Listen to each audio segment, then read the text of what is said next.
Oh yeah, sexy biscuits. Nice. Lawnboyspost1975. A YouTuber's on the rise. Reviewing games and sometimes friends. But Lawnboyspost1975.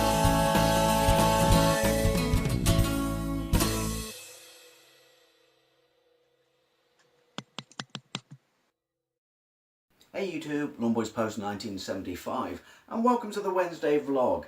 I'll let you on a little secret. It's not actually Wednesday. Oh, and by the way, I'm rocking my sexy ass Ramiro Sean Connery shirt. Anyway, this is the second part of my Q&A, and I didn't think about this until I stopped it last week, which is, I don't actually know how many more questions I've got left. I just had to, stop it for editing purposes, because my equipment's shite. So it could be the shortest video ever. I could just go, I like Marmite, and then it all ends. But I do know this, and I'm very, very, very sorry, and he left it in the comments, and he was right to do so. Craig, first question, and then I'm doing it old school again with phone recording and phone, reading. So I have to scroll right down after I do this. Wavy hands, crazy. Crazy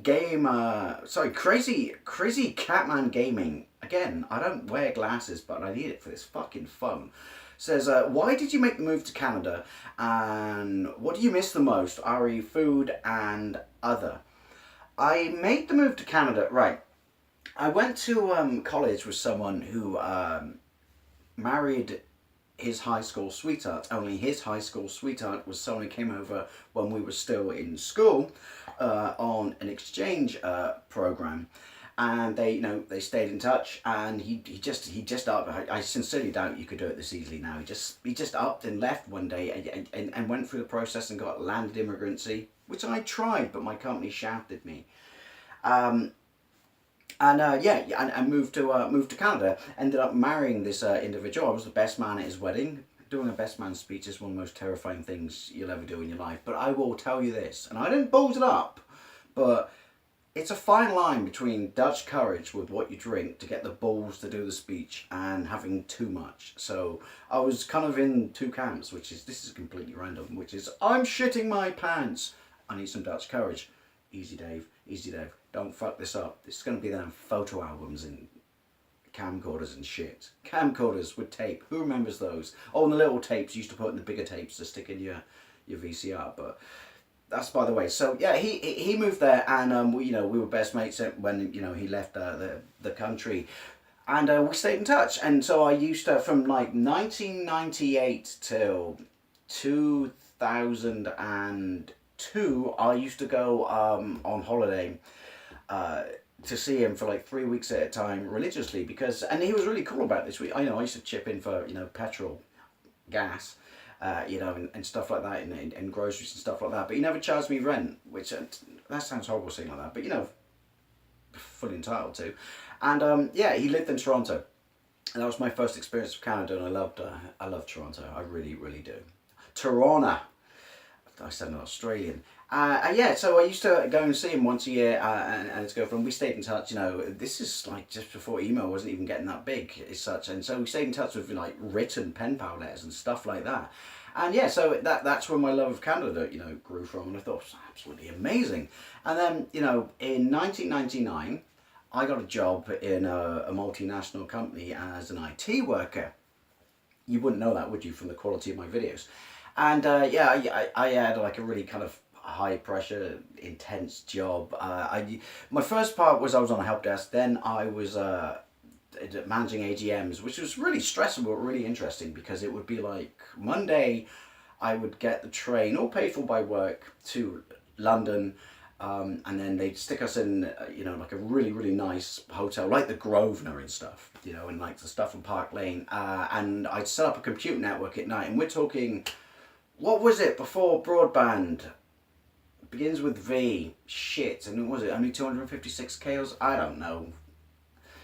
I set up networks and we do this AGM thing, and you'd have a jolly the night before, and then the next day I'd pack up all this shit, arrange for a courier to ship it to Dublin, and then I go across town to like City Airport, fly to Dublin, repeat, do the same thing, then go to Scotland, go to Glasgow, go to Edinburgh, Never did one close to home in Bristol. And this was a job, and it was really, really stressful, it really was. But it was really nice to stay in top of the line hotels and charge everything to room service.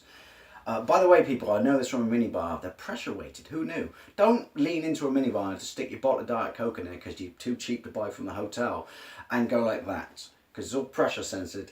And you try and log out the next day, or check out, sorry, I should say, and they say, you owe us £182. And then you have to make them go and check your minibar to realise that you didn't eat a fucking mini tube of Pringles for fucking £5. Anyway, yeah, so I digress. But yeah, after that, my company was looking for people who to go to Canada. My boss at the time said, hey, Dave goes there on, like holiday all the time. He loves Canada. I'm pretty sure he's got no problem uprooting and going over there. And they offered me the chance to be seconded to Canada with, trying to get landed immigrancy. So I went there, and I lived there for 4 years. I went to Montreal. Meant I had to really polish up on my French skills from high school or secondary school, and I loved it. It was absolutely fantastic. It was the best time of my life. It really kind of a little bit of me is a bit bitter that I got shafted, that they outsourced my department to Boston and then closed it down, and I had to come back to the UK. But no, I absolutely loved and adored. I'm on a completely different video now to read the captions. Completely loved my time in Canada. The things I missed the most was it introduced me to hockey. Deja vu. I'm going to carry on. Don't wear red. In fact, just don't walk in front of my house. My dog doesn't like it. They introduced me to hockey, which I never experienced before. And because we used to get corporate not box tickets, down by the ringside tickets for free and stuff like that. Got tickets for the Montreal Grand Prix as well and stuff like that. Saw loads of great bands there. Saw Green Day there. Saw Pennywise there. Saw Tom Petty, but that was in New York State. That was a fun road trip. Great times. But the thing I missed the most, apart from hockey and going to the Bell Centre in Saint Hubert and bollocks. What was it? The Montreal chain, fast food chain where you could actually get one beer on tap. Was it La Belle Provence? Missed that with their steamy hot dogs. Lived on those with a hangover. But I miss poutine. I miss poutine. I absolutely love poutine. To the point where I found a place you can buy cheese curds, which sounds really easy in England because we live up the road from Cheddar, which invented fucking cheese, but you can't. Right, alright, Buble, you can be quiet now. Got guests. But yeah, I miss the hockey. I miss the the festivals. The jazz festival, the comedy festival. Oh, I miss the Grand Prix. I miss going to my local pub that I mentioned in the last video, where the owner was European, and we would watch football on the weekends and stuff like that. Right, let's try this again. I do apologise for my complete lack of effort. I was going to say professionalism, but complete lack of effort. Find that video again. View 1,000 more. No, I just want to review the questions.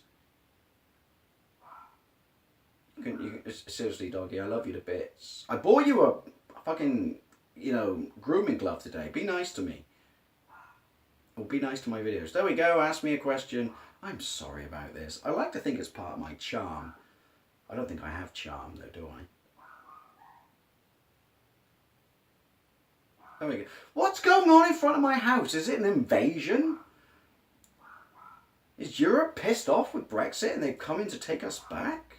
Bastards. Hope that answers your question, mate. Go down. I've got to try and remember the cut-off point where I was abruptly cut off. In fact, I've got to remember that I only get 35 minutes on this phone for some reason. Where are we? No, sorry, I'm so bad at this. Oh, this is so pathetic. Come on. Easy. By the way, boring random tangent will kill the time. Better than elevator music. Get the Blu-ray version of Fright Night remastered 4K with all new 146-minute documentary. called Hey Brewster, You're So Cool. Oh, fantastic. Right, here we go, I think.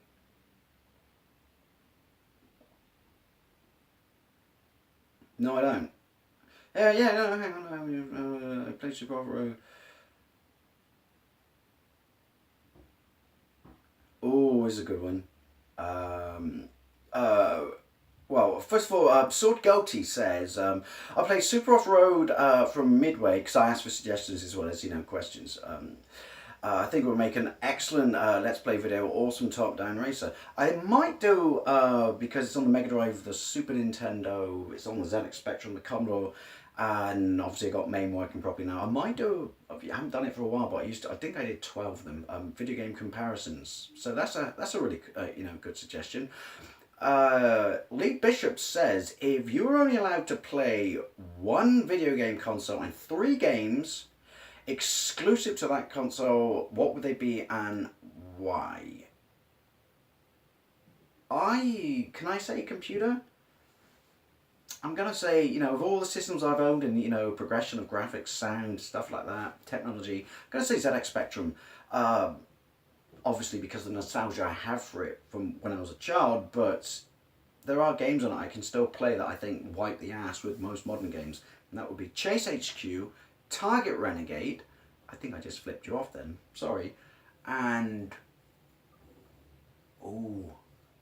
Spectrum games. Finders Keepers by Mastertronic, and that was a £2 game. Who remembers and loves and adheres to Magic 9?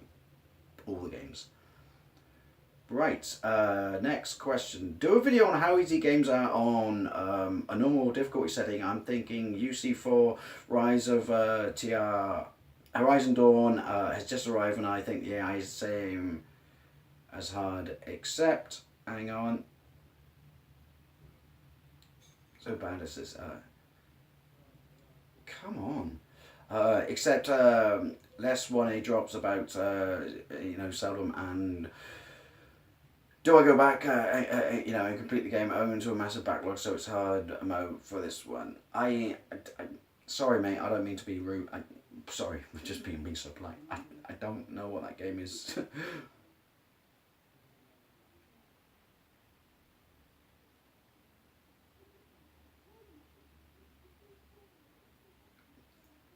so bad at this. Don't tell anyone. They might not watch me. Retro on Liam, Steve, from the Retro on live feeds, awesome guy, says, here's a question. Tomorrow's the last day on Earth for you and brackets in advance, close brackets, right now that it's coming. What would be your plans for all your retro items, goodness? Would you hand it over to anyone? Would you bury it or, expand? Do you know what, right? Talked about this before. I could probably make quite a lot of money off the stuff I got. Not, anything within the last 15 years or stuff like that, but I got some pretty, tight, exclusive Japanese shit for the PC Engine, Mega Drive and stuff like that, and I wouldn't sell it. And I probably wouldn't, no offense siblings, wouldn't give it to a sibling. They're few and far between, and I know anyone who doesn't game or retro game probably look at me and just think, oh, what a fucking idiots, but I'd give it to one of those retro museums, because people they want to preserve sport history, they want to, preserve music, cinematic history, conflicts of the world, and rightly so. I don't see why, I'm not saying it's as serious as war or anything like that. I don't see why it's not as viable to preserve retro gaming. So I would give it to one of those museums. I think the closest one to me is in London. So other people can enjoy it, or at least a kid from, even if they walked into this museum 15 years time and just went, holy shit, how did you people fill in your time with stuff this archaic? No, I would honestly, I'd do that. I think, when people laugh at stuff like that, video games and things like that. No, I think it's something that's important in this history, and it has an important place. I mean, it's bigger than movies right now, and it should be preserved. So yeah, I would give it to a museum. Walking the Cow says, I'd like to know what music you like. Maybe 5 favourite bands, or might be a little bit difficult off the cuff on that. Artists and bands, you stand as in and as you now have a capture card, I'd like to see you play a few games for an hour or so. Oh, dude, I would love to play games for an hour or so. Not now. I'm still working out. Me and my capture card, we're not getting on. Maybe I should have bought it dinner first. A big part of what forms my videos is not because I don't want to do stuff a certain way, but logistics because of where I live and not just the technology I have, but my the restrictions of my internet determine how long my videos can be. That the video, the first part of the Q&A video, you have no idea how long it took to process. But my favourite bands, I love Iron Maiden. I know people are going to laugh. You got to separate the prick that thinks he's the deity or God's spokesman on earth when it comes to charity and stuff like that. You got to separate Bono from U2. But I love U2. They are my favourite band. Some of my shit I've got of theirs I could sell and fucking retire. Like really rare stuff, original like self-published EPs and stuff like that on vinyl. Fucking love U2. They're amazing, but Bono, you're a dick. No offense. Love Iron Maiden. Who else do I like? Might surprise people. Really like Michael Jackson. Love Green Day. I love Guns N' Roses before they became just Axl Rose, and he's a dick. Top 5 favourite bands difficult. I love Terrorvision. Like my stuff shaped in the 90s. I absolutely adore Ocean Colour Scene. If you don't know who Ocean Colour Scene are, all over YouTube, type it in. It'll make you a very happy person. Love Oasis, love Blur, love that whole Oasis Blur fight in the 90s and the whole, Cool Britannia thing. Anyone else? Pretty much it, I think. For favourites. Next question. Demes, awesome bloke. Go and check him out. He's in my channel list. He just says he would like to see more NES coverage on like the games they didn't get in North America, PAL exclusives, and maybe me playing the North American games that we didn't get in Europe. So yeah, I can do that. This is really going to be a short Q&A because this is the last question. Oh my god, I should have just persevered and ignored the crunching time of processing last week and finished it. One-Eyed Pirate says, you could try to do a YouTube live video and do some Q&A in real time, or live stream playing a game or 3 that you like. That would be cool, and you could use your phone to video the game and have your laptop beside you to view the comments coming in while the video game. I can't multitask like that, mate. I'm not that good. You've seen my gameplays. And you can figure out a way to use the back camera on your phone to shoot video and upload it in one nice crisp 1080, maybe a user mode to see what you're recording expressions on. Again, mate, I'd love to do all of that, but the time restrictions are like what I said on a previous question. But yeah, no, do you know what? A live Q&A, I don't know, I talked about my social anxiety, and I know it's not the same thing looking at a computer or interacting through, cameras and stuff like that. But I don't know. I fear maybe it's insecurity that anyone wouldn't log into it, which would just be crushing. Or B, that I don't know. I wouldn't. Might be a little bit overwhelming. Again, weird. Here you go. This is warts and all. This is what how Dave feels and reacts behind the scenes. That's why I want to do this Q&A. I do really want to, when I finally figure out my capture card and stuff like that and get some proper editing software, at least have my face in the corner and stuff like that while I'm playing a game. But I would like to do a Q&A, like live stream eventually. But I gotta, again, I'm not saying this to be cheap or being lazy, but I have to be aware of the limitations of my hardware. If that makes sense. But yeah, this was part 2 of my Q&A video. Yeah, a lot less questions than last week. Maybe I should have scrolled through the list a little bit more before I hit the plug last time. But I have to say, this was really fun, and it's nice to be really honest like this, and just rebound and respond to everyone else off the cuff. I don't know, at least to me, it makes an interesting video. But to everyone who sent questions, and everyone who watched last week and hopefully watches this week, even though this one's a bit crap, I'm not gonna lie, it is. You can say it. Yeah, thank you very much, and once again to this community that's made me feel so welcome, and the reason I love doing stuff like that. This epic times. Anyway, if you'd like to see me do more things like this, let me know. But thank you very much for watching, and I'll see you later.